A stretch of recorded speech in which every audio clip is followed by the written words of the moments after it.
누가복음 22장 39절로부터 46절까지 말씀입니다.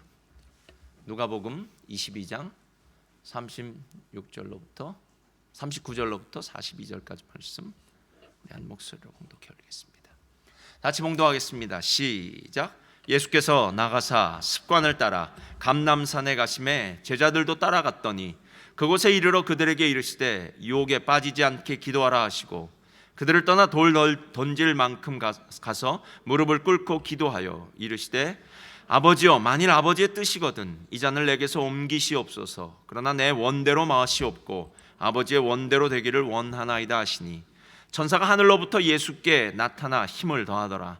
예수께서 힘쓰고 애써 더욱 간절히 기도하시니 땀이 땅에 떨어지는 핏방울같이 되더라.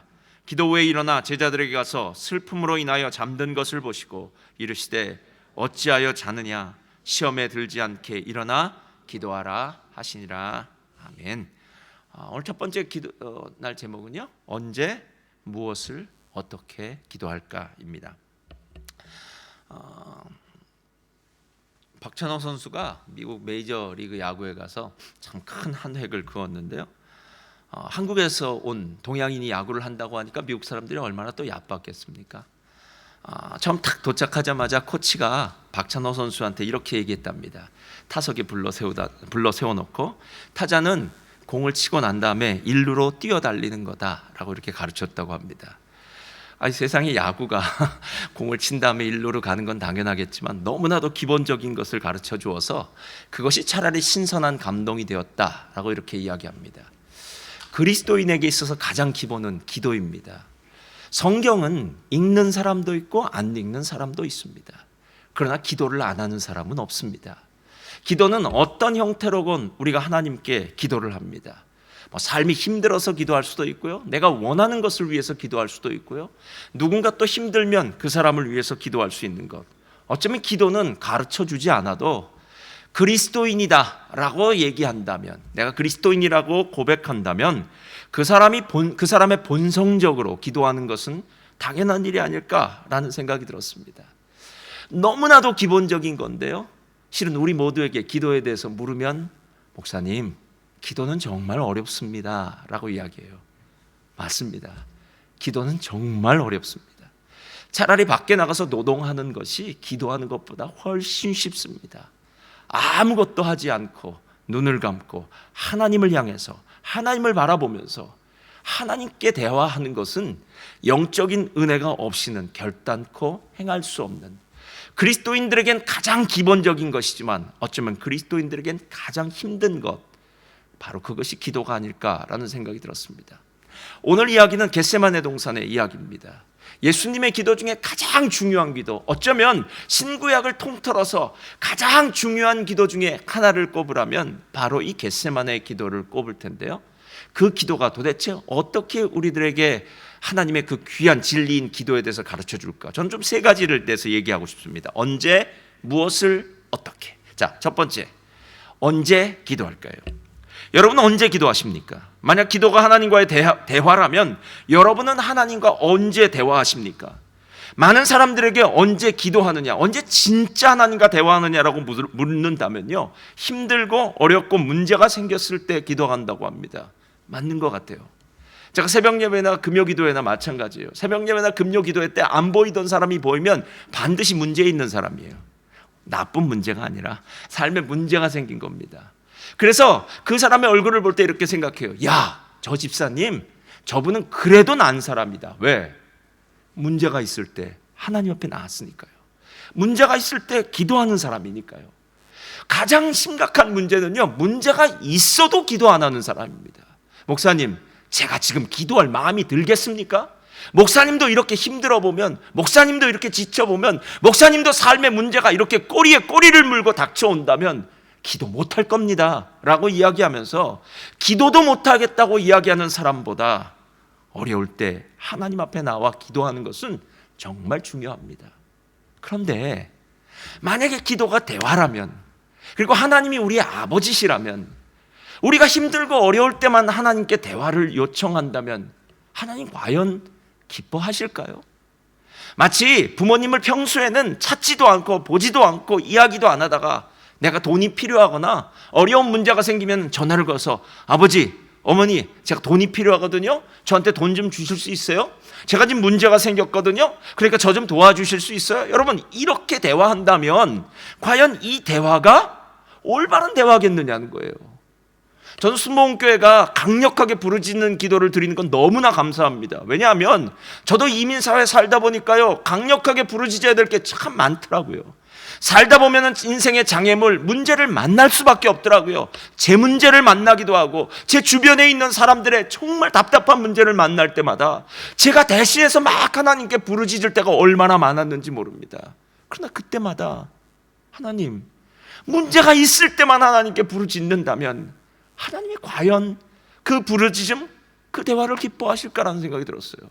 그리고 나서 오늘 말씀을 보니까요, 정말 중요한 말씀이 보여져요. 자, 39절 우리 한번 다 같이 읽겠습니다. 시작. 예수께서 나가사 습관을 따라 감람산에 가시매 제자들도 따라갔더니 그곳에 이르러 그들에게 이르시되 유혹에 빠지지 않게 기도하라 하시고. 여러분 아마 지난주에 매일 성경 하시다가 이 구절 반 읽으셨을 겁니다. 낮에는 성전에서 뭐 하시고요?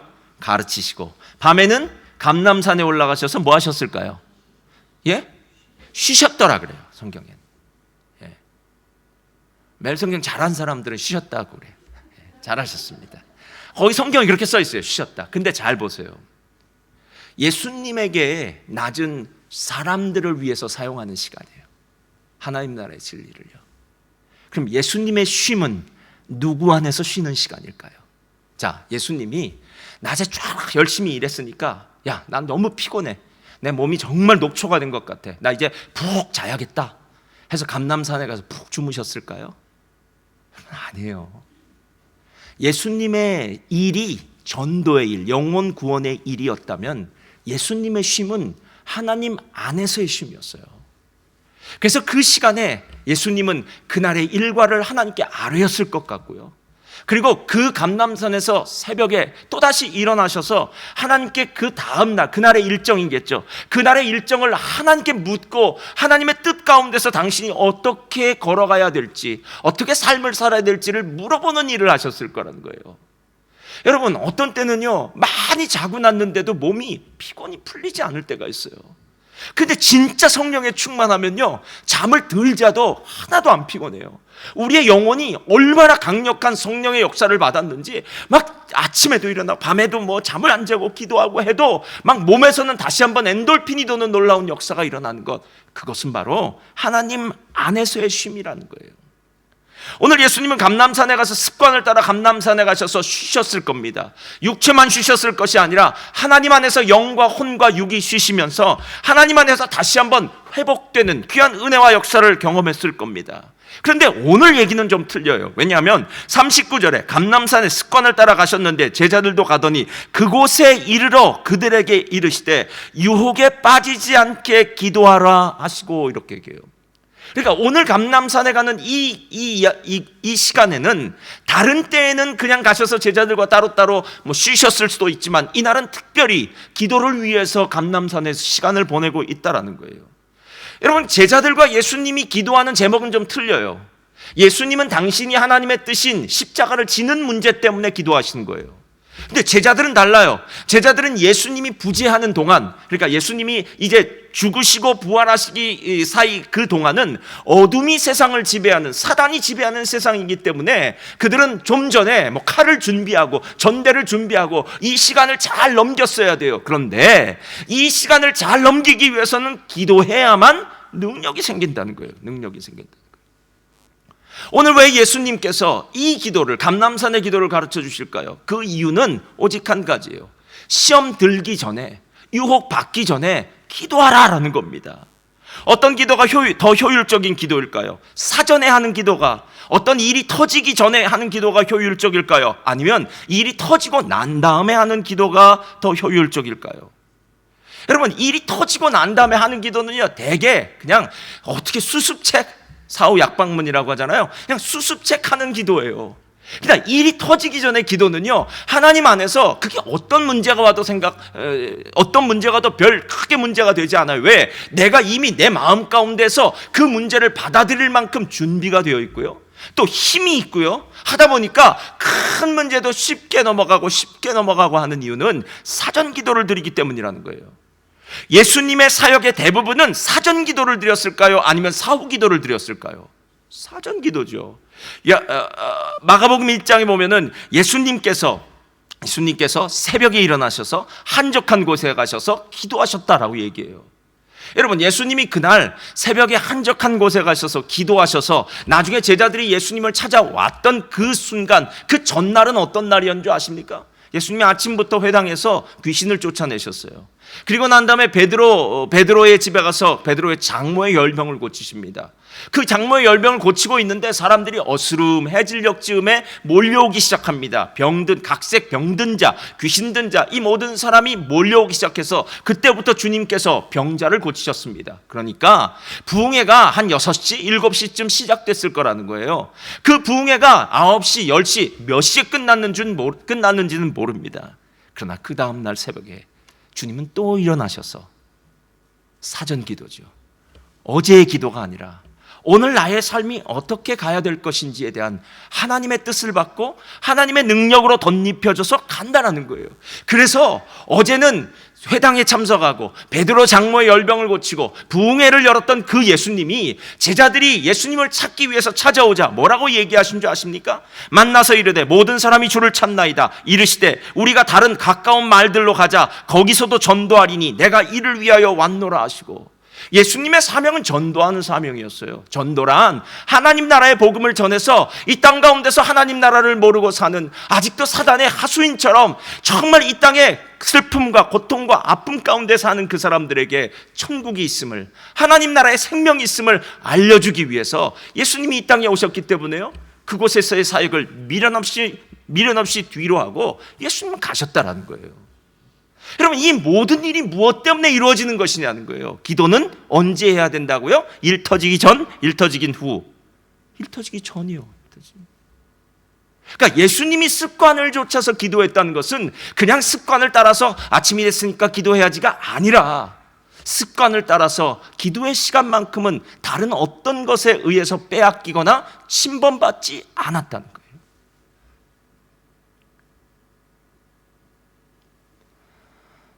이게 첫 번째고요. 두 번째 있어요.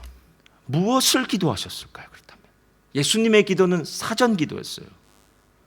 오늘 언제 기도했는가와 함께 반드시 보아야 될 부분이요, 예수님이 무엇을 기도했느냐는 거예요. 왜냐하면 우리가 기도하는 기도의 제목들은 대개 하나님이 안 기뻐하실 수 있는 기도 제목일 수 있기 때문에 그래요. 그러니까 기도의 롤모델이라고 하는 예수님을 바라보면 우리의 기도 제목도 좀 바꿀 수 있지 않을까 하는 생각이 들었어요.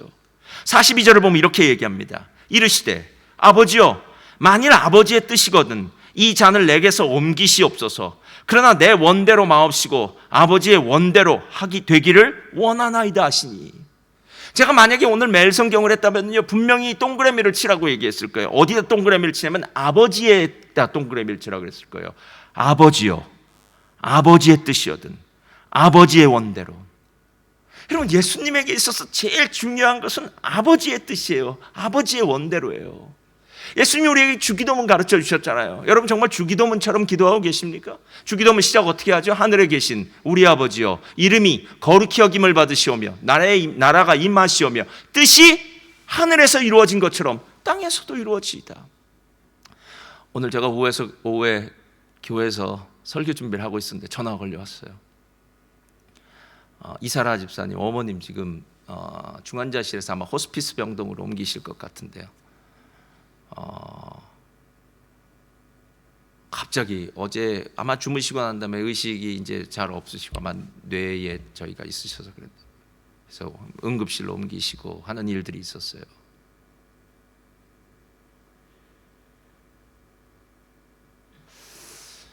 누군가 아플 때마다 우리는 그 사람을 고쳐달라고 기도해요.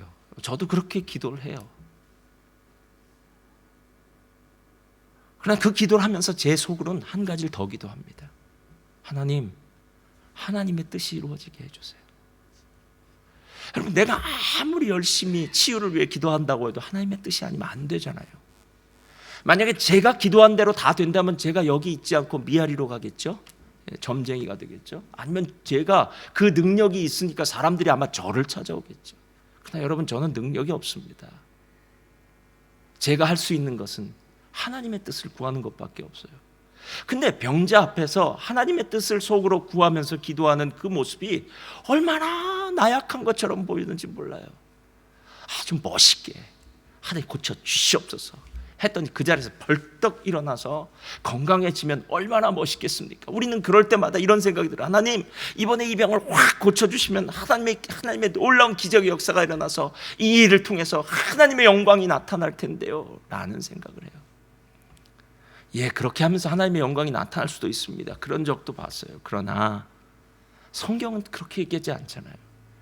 예수님이 십자가를 피하지 못해서 십자가를 지신 건가요? 그런 일 아니잖아요, 여러분. 하나님의 뜻이기 때문에 지는 거 아닙니까? 그래서 계속해서 아버지여, 만일 아버지의 뜻이라면 아버지의 원대로 되기를 원합니다 라고 이렇게 이야기하는 거예요. 우리의 기도의 대부분이요 다 내 뜻이에요. 여러분, 진짜 우리가 기도하는 기도를 한번 잘 살펴보세요. 왜 그 기도를 드리고 있습니까? 예.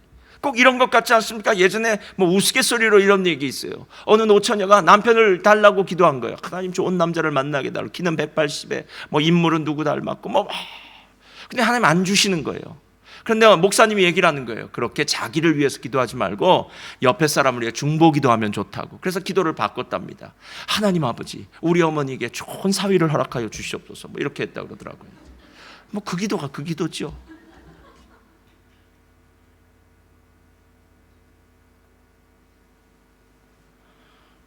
여러분, 실제 우리 기도를 하나님 앞에 진짜 톡 까놓고 한번 펼쳐보세요.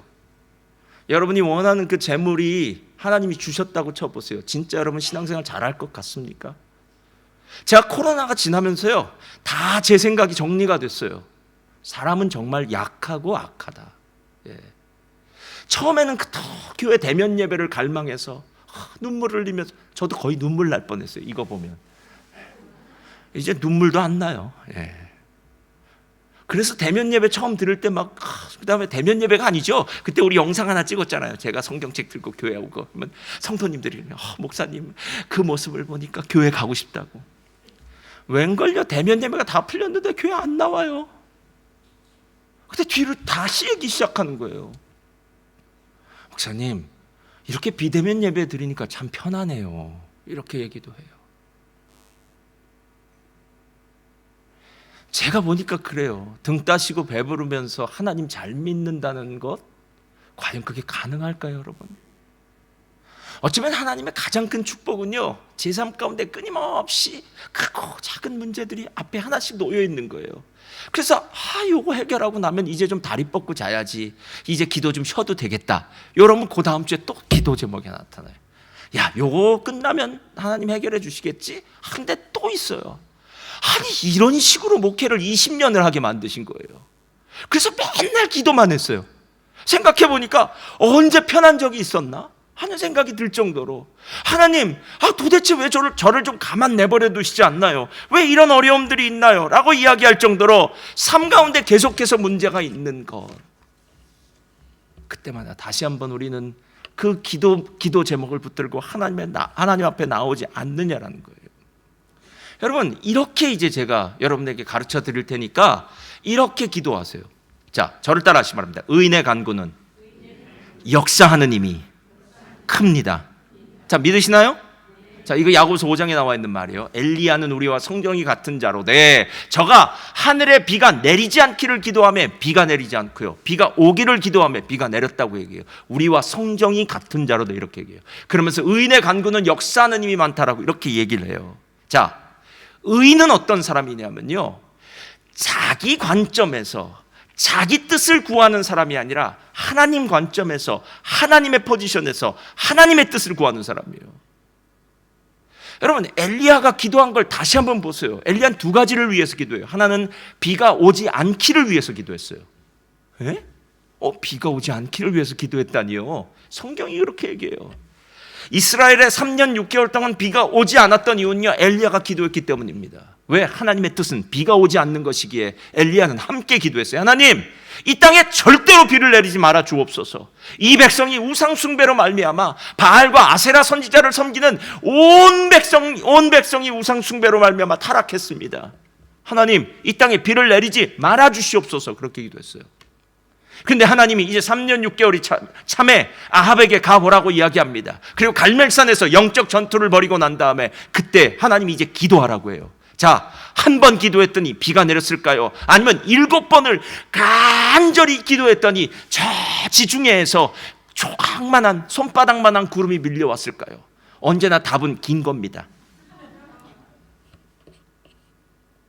7번을 머리를 무릎에 박고요, 간절히 기도했더니 하나님이 비구름을 보내주셔서 3년 6개월 만에 비가 내리는 놀라운 역사가 있었어요. 오늘 이 자리에 참석한 성도님들, 무엇을 기도하십니까? 그리고 그게 진짜 시간이 지나도 여러분이 정말 기도한 만큼 그래, 내가 그때 참 잘 기도했어 라는 걸까요? 우린 되게 건강해달라고 기도해요. 돈 잘 벌게 해달라고 기도해요. 아니 제가 일상적인 걸 기도하지 말라는 게 아니에요, 여러분. 우리의 기도의 우선순위가 다 틀린 것 같아요. 먼저 그 나라와 그 의를 기도하라고 분명히 얘기했는데 그 나라 그 의는 없어요. 그냥 우리 자식 잘 됐으면 좋겠고, 나 건강했으면 좋겠고, 9988 있잖아요, 33 그런 거, 99세까지 팔팔하게 살다가 3일 앓고 죽게 해달라고. 야, 이런 도둑놈 같은 신보가 어디 있습니까? 여러분, 정말 주님이 부를 때까지 건강하게 살게 하시고 주님 부르면 획 가게 해주세요. 이거밖에 없잖아요. 제가 보니까 그래요. 믿음의 사람도 어떤 사람은 병상에서 오랫동안 고생하는 사람이 있더라고요. 믿지 않는 사람이고요, 신앙이 별로 없는 사람도 금세 9988 33 이거 있더라고요. 중요한 건 뭐냐면요, 오래 병상에 있을 땐 하나님의 뜻이 있고요, 그분을 금세 데리고 가신데도 하나님의 뜻이 있더라는 거예요. 내 뜻이 아니라 하나님의 뜻이 이루어져야 될 것 아닙니까?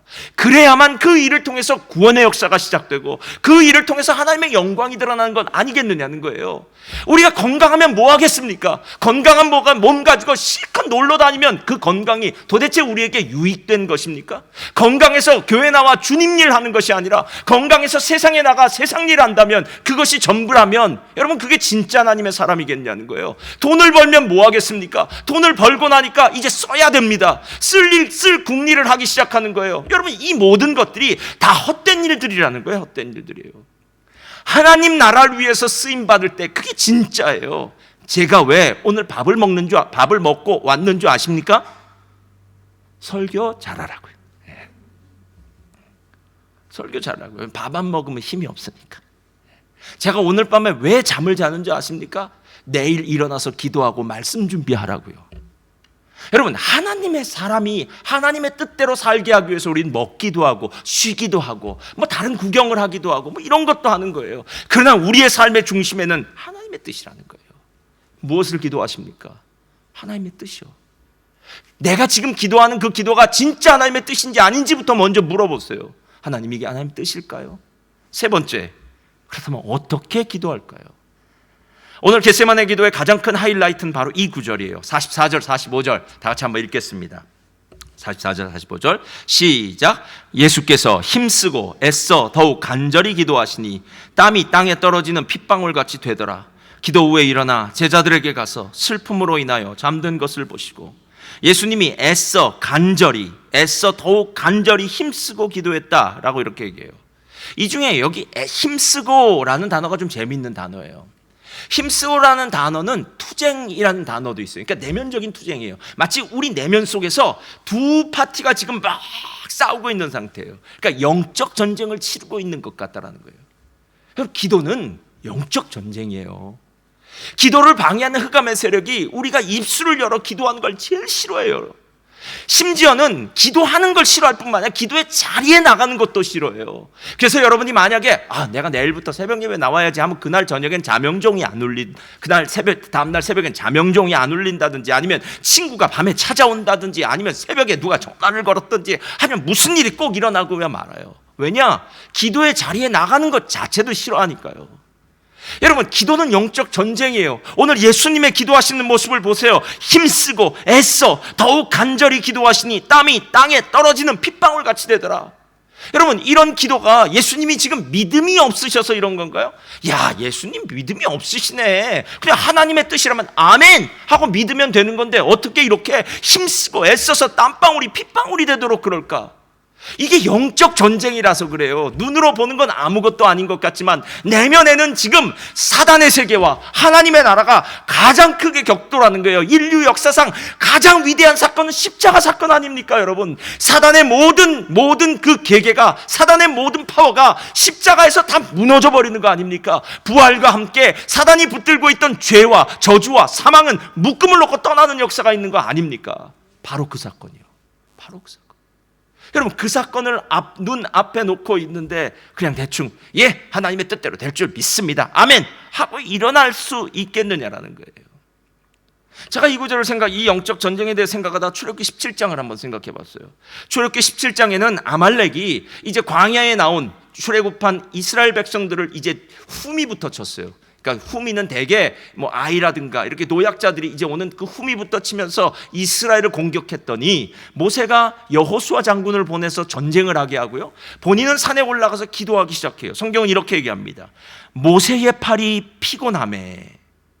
자, 모세가 손을 들고 기도하면 어떤 일이 벌어졌냐면 이스라엘이 아말렉을 이겨요. 근데 피곤해서 손이 떨어지면요, 저 밑에서 보잖아요. 전세가 역전되는 거예요. 자, 그러면 여기서 그칠까요, 기도를요? 아니에요. 모세의 팔이 피곤함에 그들이 돌을 가져다가 모세 아래에 놓아 그가 그 위에 앉게 하고, 모세는 지금 80노구잖아요. 모세를 그 돌 위에 앉게 했어요. 아론과 훌이 한 사람은 이쪽에서 한 사람은 저쪽에서 모세의 손을 붙들어 올렸더니 그 손이 해가 지도록 내려오지 아니한지라. 언제까지요? 해가 지도록. 그러니까 모세 혼자 기도한 게 아니라 함께 기도한 거예요. 여러분, 신앙생활은 절대로 혼자 할 수가 없습니다. 대면 비대면 이건 아무 의미 없는 얘기예요. 여러분, 교회 나오지 못한 상황이 된다면 비대면 예배 드리세요. 그냥 교회 나올 수 있는 상황이 된다면요, 나오십시오. 그 말이 무슨 뜻이냐면, 여러분, 함께 찬양할 때 그 찬양에 파워가 있다는 거 아세요? 혼자 기도할 때보다 우리가 함께 주여 주여 주여 기도할 때 그때 그 기도 소리가 올라가면서 내가 좀 힘들고 오늘 피곤하고 지쳐서 오늘은 조금만 기도하고 가야지 라고 생각을 했는데 막 그 기도의 열정 가운데 막 들어오다 보니까요, 막 전파가 되는 거예요. 그래서 함께 기도하다 보니까 기도로 깊은 기도의 자리로 들어가게 되고, 옆에 사람과 함께 기도하다 보니까 어이구 벌써 30분이 지났네, 벌써 한 시간이 지났네 하는 그런 놀라운 역사가 시작된다는 거예요. 이걸 우리는 공동체의 기도라고 얘기하는 거예요. 어떻게 기도할까요? 오늘 다시 보세요. 힘쓰고 애써 더욱 간절히 기도하시니 땀이 땅에 떨어지는 핏방울 같이 되더라. 우리는 대충 기도하고 그냥 갈라고만 생각해요. 끝날라고만 생각해요. 여러분, 진짜 대충 기도하지 마시고 이번 한 주 고난 기간의 시간은요, 언제요? 일이 터지기 전에요. 내 삶 가운데 어떤 문제가 있기 전에요. 먼저 사전 기도를 드려야 되는 것. 그리고 나의 삶 가운데 하나님이 원하신 뜻이 있을 거 아닙니까? 이렇게 살다 갈 수는 없잖아요. 하나님이 내게 원하시는 일을 해야 될 거 아닙니까? 하나님, 그 뜻을 보여주시옵소서. 내가 주를 위해 죽기도 하고 주를 위해 살기도 하겠습니다라는 주님의 뜻이 무엇인지를 분명히 깨달아 알아 그걸 기도해야 되지 않겠습니까? 세 번째, 힘쓰고 애써 더욱 간절히 끝까지 하나님의 역사를 바라보며 기도하는 저와 여러분 되시기를 주님의 이름으로 축원드립니다. 여러분, 오늘 잘 나오셨습니다. 할렐루야.